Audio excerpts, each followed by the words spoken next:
Sencillo. Mujer de 27 años con IRC avanzada y anuria, de 48 horas, no orina. Entra por hipotensión y bradicardia. ¿Qué crees? Espasmo muscular. ¿Qué crees que está haciendo una persona con IRC que no orina nada y está con hipotensión y bradicardia? A ver, vamos a pensar. Si yo tengo IRC crónica, entonces ya de toda la vida, hago tres cosas que me preocupan. O sea, aumento de urea, síndrome urémico, hipercalemia o retención de agua. No está reteniendo agua porque no me dicen edemas en ningún lugar. No me dicen clínica de urea, pero me dicen que está bradicárdica con espasmos e hipotensión, trastorno hemodinámico. ¿Qué vas a pensar? Potasio.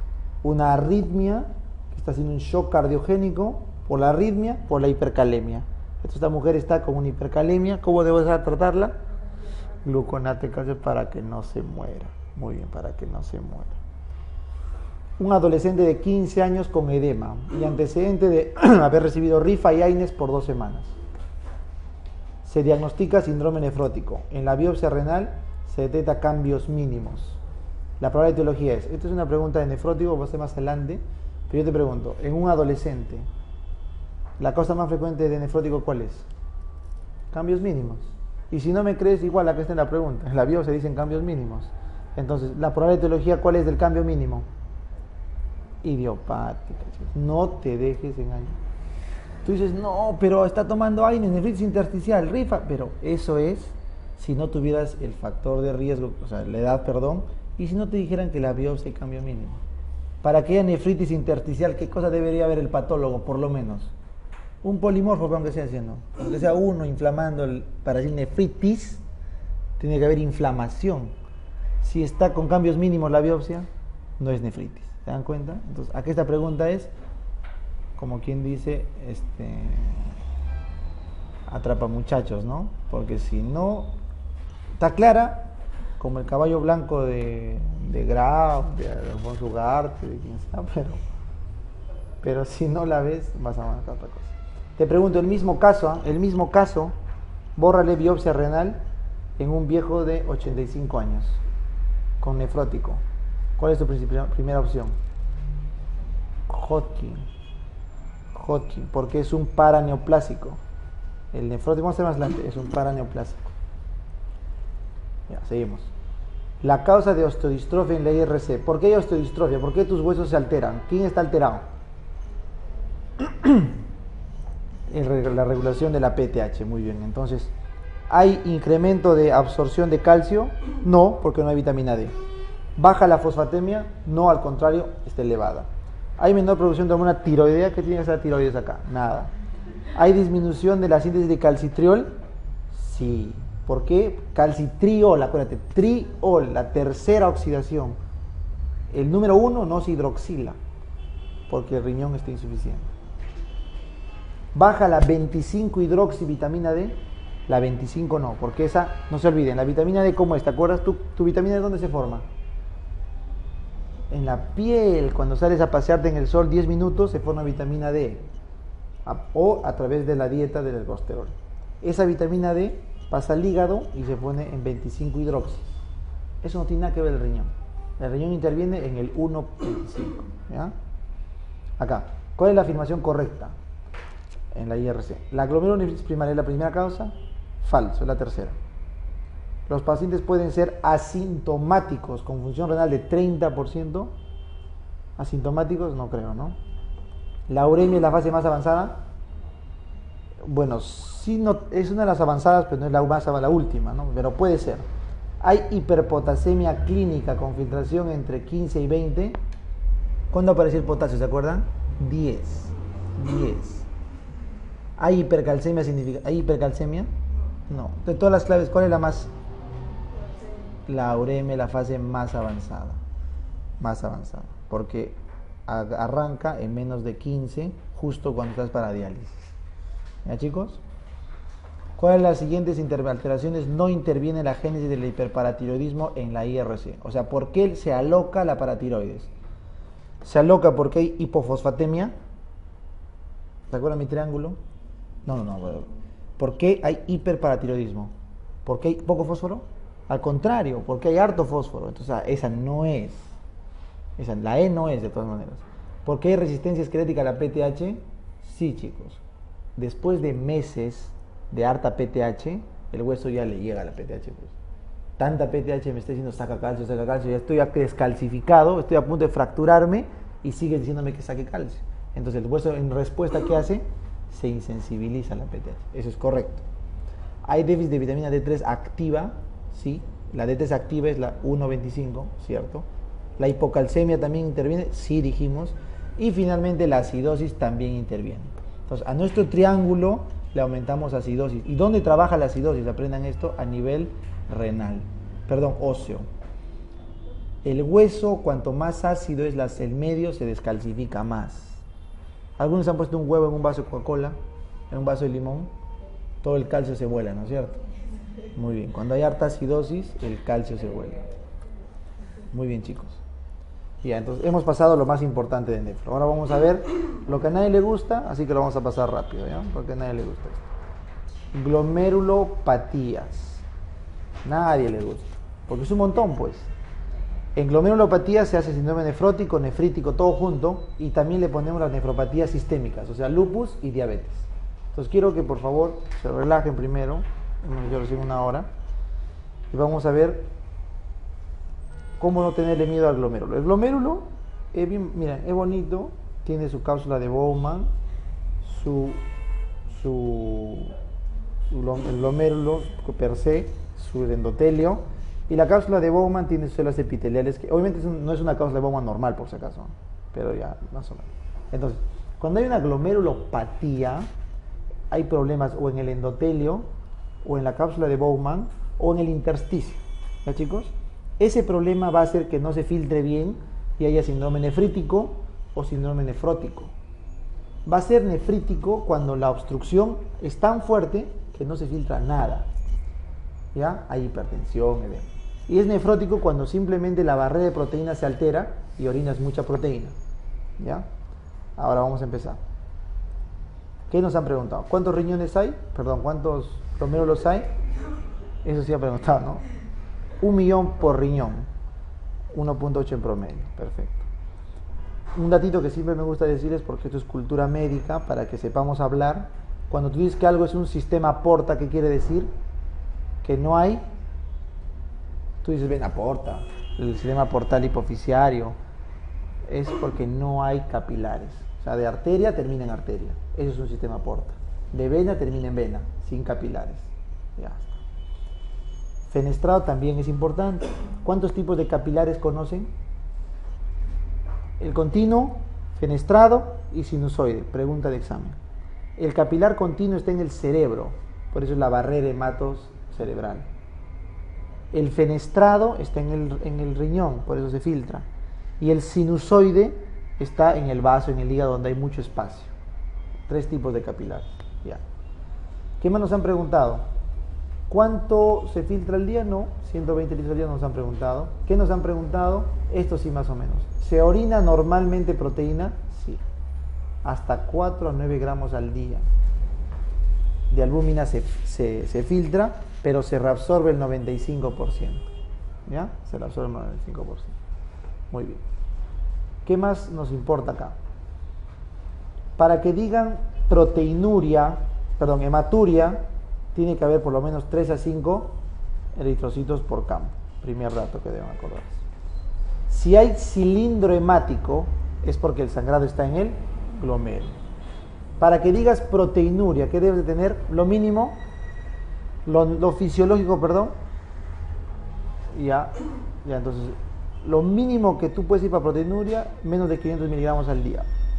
Sostenida y es 1 o 2 gramos al día. Ya son valores gruesos. Pero el punto de corte que siempre hemos dicho, ¿cuánto es de proteinuria? 3. Claro, proteinuria para el nefrótico, 3 gramos. Eso vamos a hacer más adelante. Solamente datos. Si hay piuria, es porque hay infección arriba. Ya. Esto de acá lo pasamos. Estos son los sistemas congénitos. Acá, este cuadro de acá son los datos patológicos del glomérulo que deben saber es esto. Miren, acá miren.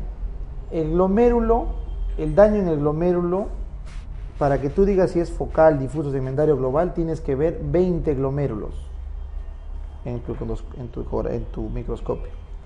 Se dice que es focal cuando de todo tu panorama, menos del 50% está comprometido los glomérulos. ¿Ya? Por eso se llama focal. De todo lo que has enfocado, menos del 50% está comprometido. O sea, la mitad está sano. Se dice difuso porque más del 50% está comprometido. O sea, varios glomérulos. ¿Qué significa segmentario o global? Significa que de un glomérulo, solo un segmento está comprometido. O sea, la mitad está mochado.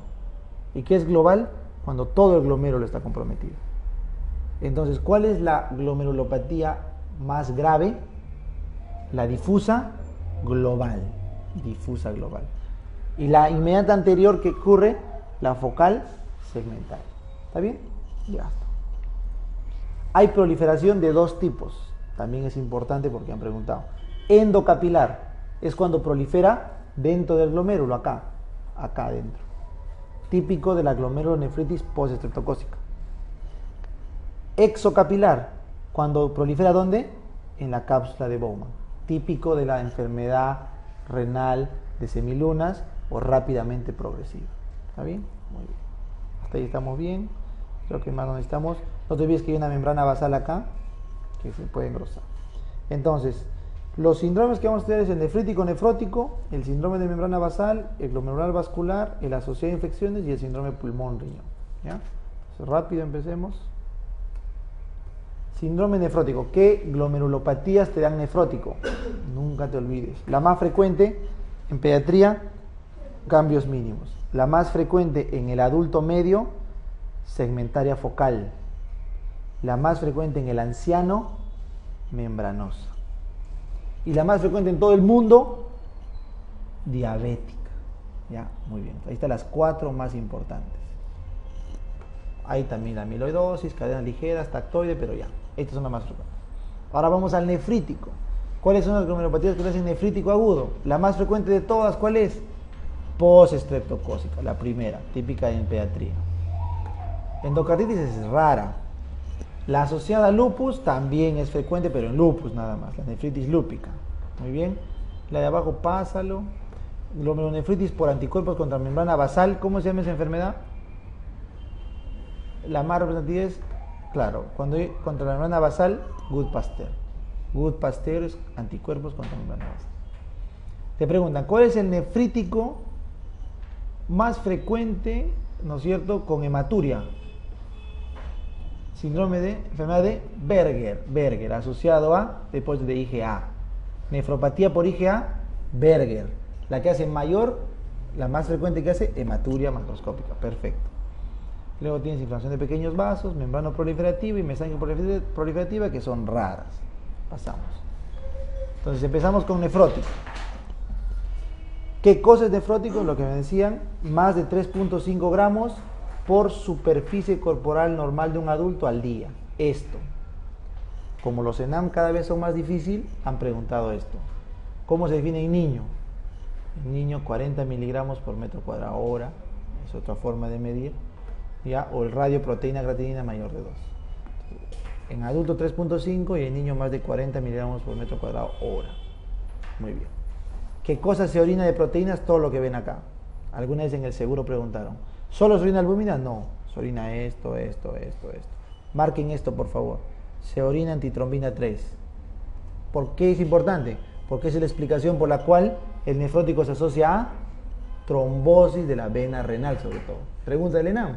¿A qué se asocia nefrótico? A trombosis. ¿Y por qué? Porque orino antitrombina 3. Perfecto.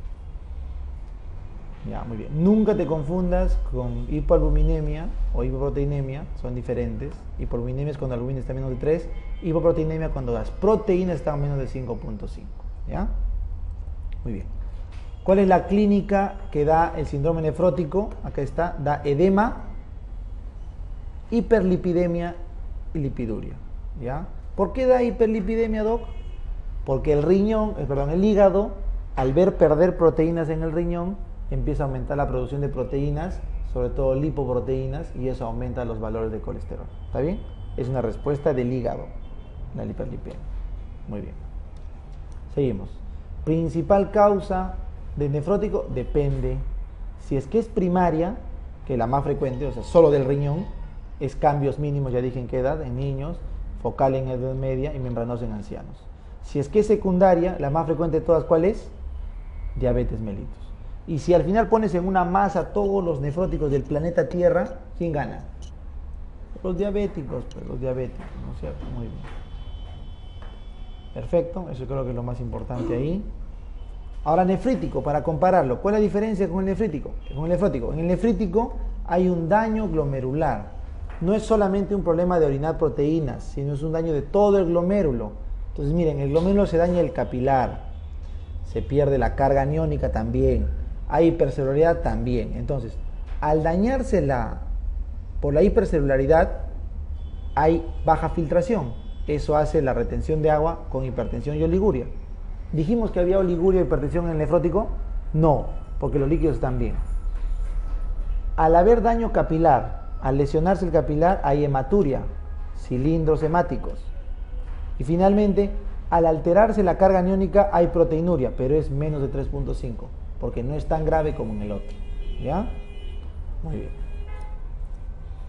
Entonces, ¿cuáles sean las causas de nefrítico? Estas de acá que les dije, ¿no? El más preguntado, glomerulonefritis post-estreptocócica. ¿Qué nos han preguntado? ¿Dónde es la lesión? Endocapilar. Primer dato. O sea, en el glomérulo, dentro del capilar. Endocapilar. Segundo dato. ¿En quién da? En niños. ¿Por qué da?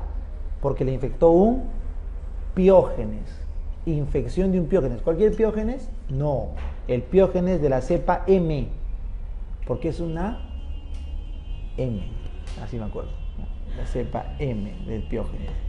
M47, M49, N55, el 2 ya, no importa eso. En piel y en faringe. Puede ser impétigo, puede ser faringitis. Pregunta de examen. ¿A qué más se asociaba el piógenes M? ¿Se acuerdan? ¿Qué otra enfermedad? Riñón es una. La otra es fiebre reumática.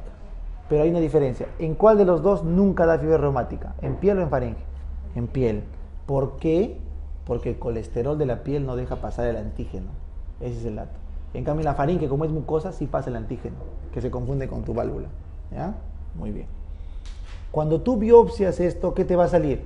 Una hipercelularidad mesangial, con un montón de polimorfos, porque está recontra inflamado, y el depósito subendotelial, sobre todo. Hay subepitelial, pero subendotelial, las givas. Punto. ¿Cómo lo diagnosticabas? La clínica más demostrar el ASLO, antistreptolicina, o un cultivo positivo por hisopado de piógeno. Eso ya vimos en la anterior clase. Muy bien.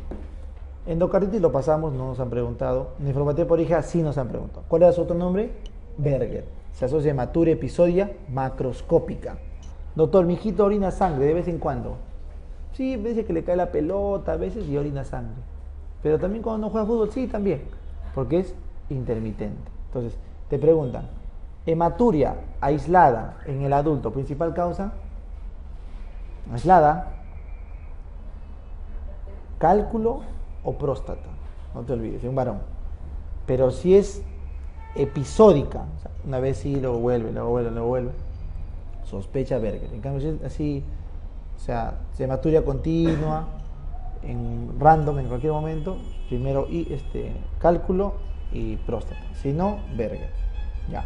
Se deposita IgA en varones, muy bien, se parece al geno Schoening, eso no importa, y el tratamiento siempre es con corticoides o inmunosupresores o plasmaferesis, ¿ya?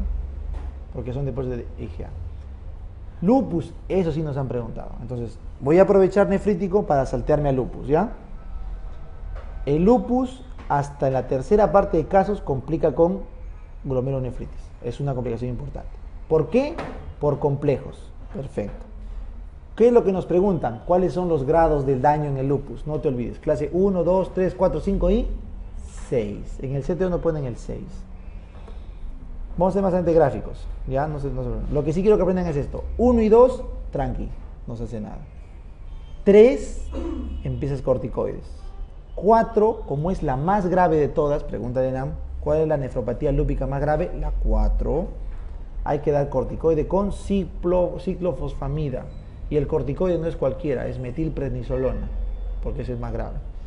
El quinto, pregunta de examen también, es el más nefrótico, es el que más proteína pierde. Por eso se trata con IECA. El sexto va de frente a diálisis porque es el esclerótico. ¿Ya? Muy bien.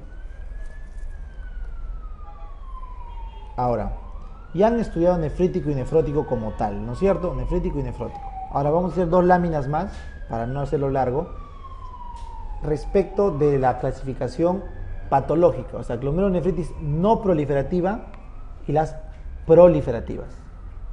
Es al toque, no se preocupen. Miren, en la no proliferativa tienes la cambios mínimos, la glomerulosclerosis focal y segmentaria y la membranosa. Solo quiero que te acuerdes esto. Cambios mínimos, ¿en quién era? En los niños. Perfecto. En niños, el microscopio óptico está normal, por eso se llama cambios mínimos. Solamente se ven en el microscopio electrónico. ¿Ya? ¿Con qué se trata? ¿Cambios mínimos? Con corticoides. No te olvides, chicos. Pregunta de NAM. ¿Cómo trata un cambios mínimos en pediatría? Con glucocorticoides. Solo si recidiva o no mejora, le aumento ciclofosfamida. Esa es la que me importa. ¿Qué es lo único que me importa de la glomerulosclerosis focal y segmentaria? Simplemente es que es de la del adulto. Es el nefrópato del adulto. Nefropatía del adulto. De 15 a 30 años, nada más. La membranosa sí me importa, ha sido pregunta examen. La membranosa, ¿en quién me importa? En los ancianos. En el adulto mayor. Es más en ancianos, pero se define como mayor de 30 años, la causa más frecuente, pero es típico del anciano, que se asocia, por favor, marca, subepitelial. ¿Dónde era la postestreptocócica? Subendotelial. Este es subepitelial, pregunta de examen, y se asocia a paraneoplásico. Neoplasias de partes sólidas, aquí está. Linfomas y a virus, hepatitis B, paludismo o VIH. Ahí falta poner VIH. ¿Ya? Entonces, si ustedes ven un viejito con nefrótico, sospechen cáncer. ¿Ya? Muy bien.